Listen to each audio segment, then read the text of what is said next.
Naquela tarde, com o sol já se pondo sobre o mar da Galileia, Jesus se preparava para cruzar para o outro lado da margem. Seus discípulos o seguiam e uma grande multidão o acompanhava de perto. O povo estava ávido, esperando ouvir suas palavras de sabedoria e esperando receber as curas que só ele poderia conceder. Entre as inúmeras pessoas que estavam ali, havia um homem de grande fé, cuja angústia não podia ser escondida. Esse homem era Jairo, um líder respeitado da sinagoga local, um homem de grande autoridade, que todos olhavam com respeito. Contudo, por mais autoridade que tivesse sobre os outros, não conseguia exercer controle sobre a dor em seu próprio coração. Sua filha, a única filha, estava gravemente enferma, quase à beira da morte. Jairo, sem conseguir mais esperar, se aproximou de Jesus com passos rápidos, mas reverentes. Quando finalmente se colocou diante dele, suas palavras foram carregadas de desespero e de uma fé que, apesar de forte, era abalada pela tristeza. Senhor, minha filha está à morte, mas eu sei que se tu impuseres tuas mãos sobre ela, ela viverá. O homem não pediu mais do que isso. Sabia que a fé em Jesus poderia transformar sua dor em esperança. Ele sabia que para Jesus nada era impossível. Jesus, ao ouvir aquelas palavras, sentiu uma profunda compaixão por Jairo. Não hesitou. O mestre olhou para ele e sem demora disse: "Eu irei com você." A multidão, como sempre, o seguia em grande número, e logo uma grande pressão foi exercida sobre Jesus, dificultando seu caminho. Mesmo com tantas pessoas ao redor, Jesus seguia com firmeza, e seus discípulos o acompanhavam de perto. Mas, em meio àquela grande massa, algo peculiar aconteceu.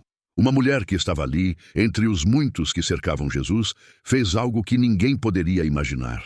Essa mulher havia sofrido por longos anos. Por 12 anos, ela viveu com uma doença que a deixou física e emocionalmente exaurida. Ela sofria de uma hemorragia incessante que a tornava cerimonialmente impura. De acordo com a lei, ela estava impura e não poderia participar das atividades religiosas, o que a deixou em isolamento, sem poder conviver plenamente com sua comunidade. Seu sofrimento físico era imenso, mas talvez o pior de tudo fosse a dor emocional, a vergonha que ela sentia. Ela já havia buscado todos os médicos disponíveis, mas todos falharam. Ela havia esgotado todos os seus recursos, tanto financeiros quanto espirituais, e nada mais parecia dar esperança. Mas ao ouvir falar de Jesus, algo dentro dela despertou. Ela sabia que ele era o único que poderia curá-la. Ela não precisava que ele falasse com ela ou que a visse. Ela apenas acreditava que se tocasse a orla do seu manto, algo em sua vida mudaria. A fé dela era tão grande que ela pensou consigo mesma: se eu ao menos tocar na borda do seu manto, serei curada. E com esse pensamento firme em seu coração, ela se esgueirou pela multidão. Ela não ousava pedir mais do que isso, mas em seu interior havia uma certeza inabalável. O toque de Jesus seria a chave para sua cura. Ela se aproximou com muita cautela, quase de forma furtiva. Quando finalmente conseguiu alcançar Jesus, estendeu a mão e tocou na orla do seu manto. No mesmo instante, um poder inexplicável a percorreu. Ela sentiu que a hemorragia parava, que a dor cessava. Ela sabia que havia sido curada, mas ainda não sabia como explicar o que havia acabado de acontecer. Sentiu que, de repente, sua vida havia se restaurado. Jesus, ao perceber que algo tinha acontecido, parou no meio da multidão. Ele, com uma sabedoria divina, sabia exatamente o que acontecera, mas queria dar à mulher a oportunidade de se manifestar. Olhou em volta e, com uma voz suave, perguntou: "Quem me tocou?" A mulher, temendo ser repreendida, olhou para os discípulos, os quais estavam visivelmente surpresos pela pergunta, já que tantas pessoas estavam ao redor e todas estavam tocando Jesus. Ela, com o coração batendo forte e tremendo, sabia que não podia mais esconder o que havia acontecido. Com humildade e fé, ela se aproximou de Jesus e diante dele se prostrou, confessando o que havia feito. Disse a ele, sem reservas, o que aconteceu e como sentiu que sua vida foi restaurada. Jesus, com um olhar cheio de compaixão, a olhou e disse: "Filha, a tua fé te salvou. Vai-te em paz e fica curada de tua enfermidade." Essas palavras carregadas de cura e restauração não apenas sanaram o seu corpo, mas libertaram sua alma da vergonha e da dor que a consumiam há anos. Ela se levantou, completamente transformada, restaurada tanto fisicamente quanto espiritualmente. Enquanto isso, Jairo ainda estava aguardando ansiosamente. Mas algo aconteceu. Servos de sua casa chegaram e trouxeram notícias que abalariam qualquer pai. Sua filha já morreu. Não há mais o que fazer. Não incomode mais o mestre. As palavras caíram como um peso sobre o coração de Jairo, e por um momento sua esperança pareceu se dissipar. Mas Jesus, ao ouvir o que havia sido dito, se virou para Jairo e com um olhar sereno e firme disse: "Não temas, crê somente, e ela será salva." Essas palavras, apesar de serem ditas com toda a confiança, pareciam desafiadoras, quase incompreensíveis, diante da gravidade da situação. Mas Jairo, com um coração cheio de fé, seguiu Jesus até sua casa. Enquanto Jesus e Jairo caminhavam, a angústia de Jairo era palpável. Ele olhava para o mestre com confiança, mas sua mente estava cheia de dúvidas, e seu coração, embora fortalecido pela promessa de Jesus, estava devastado pela perda iminente de sua filha. Cada passo que davam parecia mais longo, e a multidão, que antes parecia ser apenas uma presença constante, agora parecia uma barreira, dificultando ainda mais a jornada. Quando chegaram à casa de Jairo, a cena que os aguardava era de grande tristeza.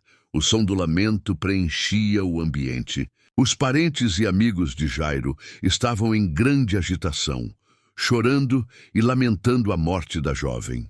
O lamento era forte, pois, como era costume naquela época, o lamento era uma forma de honrar os mortos.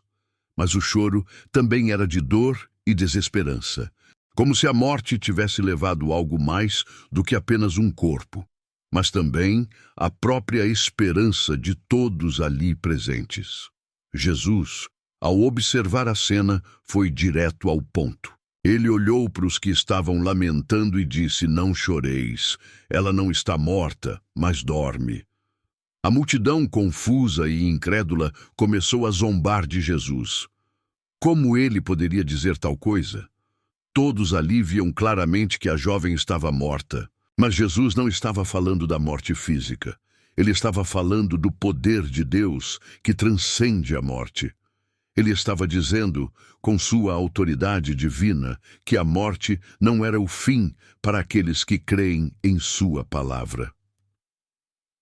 A zombaria da multidão foi ignorada por Jesus.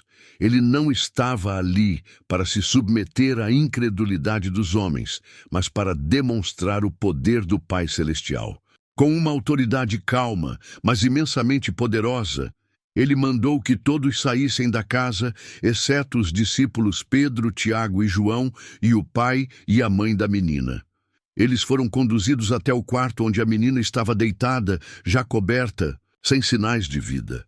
Jesus entrou no quarto, onde o silêncio era absoluto. Ele tomou a mão da menina e, com uma voz suave, mas cheia de poder e vida, disse: "Talita, cumi." O que ele estava dizendo era claro: "Menina, eu te ordeno, levanta-te." No instante em que ele falou aquelas palavras, algo inacreditável aconteceu. A jovem, que estava tão fria quanto a morte, começou a se mexer. Seus olhos se abriram e, lentamente, ela se sentou. Era como se a morte tivesse sido desfeita diante do poder de Jesus. Ela estava viva. Ela estava curada. Os discípulos, Jairo e sua esposa, ficaram atônitos. Eles haviam testemunhado um milagre que não podiam compreender completamente. Mas, naquele momento, Jesus não permitiu que a multidão soubesse o que havia ocorrido. Ele pediu que dessem de comer à menina, para que se comprovasse sua verdadeira restauração. Depois, instruiu todos ali presentes a não espalharem o que havia acontecido. Mas, como era de se esperar, a notícia se espalhou rapidamente, e logo todos souberam que Jesus havia ressuscitado a filha de Jairo dos mortos. Essa não era a primeira vez que Jesus realizava milagres, mas para Jairo e sua esposa foi uma experiência transformadora. Eles viram com seus próprios olhos o poder divino que habitava em Jesus. A dor que eles haviam sentido, a angústia de ver sua filha à beira da morte, foi substituída por uma alegria indescritível. Eles haviam sido testemunhas de algo impossível, algo que desafiava toda a lógica humana, mas que se tornava uma realidade diante da autoridade divina de Jesus. Naquele momento, Jairo não era mais apenas um líder da sinagoga. Ele era um homem transformado pela fé em Jesus. Ele agora entendia que Jesus não era apenas um homem sábio, mas o Filho de Deus, com poder sobre a vida e a morte. Ele havia testemunhado o que significava crer no impossível e ver a mão de Deus trabalhar de maneira sobrenatural. A menina que antes estava morta, agora vivia, e a vida dela seria uma eterna lembrança do poder de Cristo. E a mulher que, com tanto esforço e fé, tocou a orla do manto de Jesus, também era uma testemunha viva do milagre. Ela, que havia vivido tantos anos em sofrimento e solidão, agora sabia que Jesus tinha o poder de curar não apenas o corpo, mas também o espírito. Ela havia sido restaurada por sua graça, e sua vida agora refletia a beleza de uma fé inabalável, de uma confiança que nunca havia sido perdida, mesmo nos momentos mais sombrios de sua vida. Jesus não apenas curava os corpos das pessoas, mas restaurava a alma, dava vida onde havia morte e esperança, onde havia desesperança. Ele veio para mostrar ao mundo que em Deus todas as coisas são possíveis, que a morte não tem a última palavra e que a fé em Jesus pode transformar até os momentos mais escuros da vida. Após o milagre ocorrido na casa de Jairo, Jesus continuou sua jornada. A notícia de seus feitos miraculosos havia se espalhado por toda a região e as multidões começaram a se reunir cada vez mais ao redor dele. Muitos buscavam a cura para suas doenças, outros desejavam ouvir suas palavras, enquanto alguns, talvez, apenas queriam ver o que ele faria em seguida. Mas independentemente da razão pela qual as pessoas o seguiam, uma coisa era clara: Jesus estava cumprindo uma missão divina. Em um de seus caminhos, Jesus encontrou 2 cegos. Eles estavam à margem da estrada, e ao ouvirem que Jesus estava passando, começaram a gritar: "Filho de Davi, tem misericórdia de nós." Mateus 9:27. Eles não estavam pedindo apenas por um milagre, mas por misericórdia. O clamor deles não era apenas pela cura da cegueira física, mas pelo toque transformador que Jesus podia proporcionar em suas vidas. Eles sabiam que, em Jesus, havia uma esperança que não poderia ser ignorada, uma esperança de restauração que não se limitava a aspectos físicos, mas que abrangia a alma. Jesus parou, olhou para eles e perguntou: "Credes que eu posso fazer isso?" Mateus 9:28. Essa pergunta não era apenas sobre a cura física, mas sobre a fé deles em seu poder divino. Os cegos, sem hesitar, responderam: "Sim, Senhor." Eles acreditavam que ele tinha o poder de curá-los, e essa fé foi o que os tornou dignos de receber o milagre.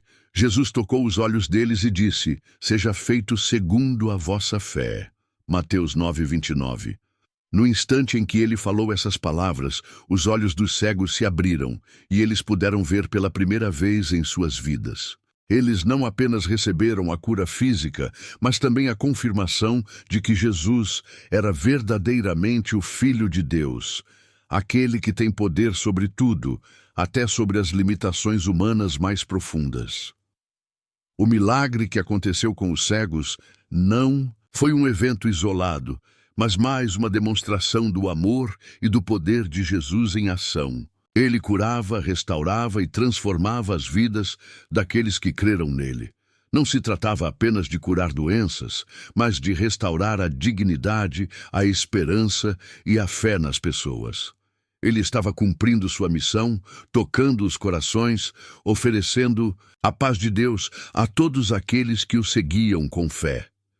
Em outra ocasião, Jesus chegou à cidade de Naim, e ao se aproximar do portão da cidade, viu uma grande multidão reunida em torno de uma pessoa que estava sendo conduzida à sepultura. Era o filho único de uma viúva, e a dor da mãe era insuportável. Ela estava prestes a perder a última pessoa que lhe restava, e a tristeza de seu coração era imensurável. Quando Jesus viu essa mulher, ele se aproximou dela e, movido por compaixão, disse: "Não chores." Lucas 7:13. Essas palavras não eram um simples consolo, mas um convite para que ela acreditasse que havia esperança, mesmo na morte. O povo ao redor, em sua dor, não podia imaginar o que Jesus estava prestes a fazer. Jesus tocou o féretro e disse ao jovem: "Jovem, eu te digo, levanta-te." Lucas 7:14. E imediatamente o jovem se levantou, começou a falar e foi devolvido à sua mãe. O milagre foi tão grande que todos ficaram tomados de espanto e louvor a Deus. A multidão reconheceu que Deus havia visitado o seu povo. A vida do jovem foi restaurada, e a dor da mãe foi substituída por uma alegria indescritível. Esse milagre, como tantos outros realizados por Jesus, não apenas trouxe cura física, mas também restaurou as vidas espirituais das pessoas envolvidas. Jesus não apenas trouxe o filho de volta à vida, mas trouxe esperança para aquela mulher que pensava que havia perdido tudo.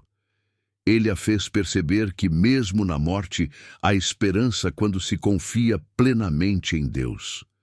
Jesus veio para restaurar as perdas, para trazer a vida onde havia morte e para garantir que a misericórdia de Deus nunca fosse em vão. Em mais um dos seus encontros com as multidões, Jesus curou muitos que o buscavam, curando doenças de todo tipo, curando os possessos e fazendo milagres que só um homem com poder divino poderia realizar. As pessoas se maravilhavam diante de seus feitos, mas Jesus sempre voltava ao propósito maior de seu ministério: ensinar o caminho do reino de Deus. Ele curava não apenas para mostrar seu poder, mas para ensinar às pessoas a confiança que deveriam depositar em Deus, a fé que deveria habitar em seus corações. Em seu ministério, Jesus se deparou com muitas pessoas de diferentes origens, histórias e necessidades. Cada um o procurava com um pedido, uma dor, uma busca por cura ou por respostas. Mas, acima de tudo, Jesus estava ali para dar algo muito mais profundo do que simples curas físicas. Ele estava ali para oferecer a vida eterna, para restaurar o relacionamento do ser humano com Deus, para oferecer perdão e redenção. Por meio de seus milagres, Jesus não apenas demonstrava seu poder sobre a natureza, sobre as doenças e até sobre a morte, mas também revelava o coração de Deus, que é de amor e misericórdia. Cada milagre realizado por Jesus era uma prova de que o reino de Deus estava entre os homens, trazendo cura, libertação e transformação para todos aqueles que o aceitavam e confiavam nele.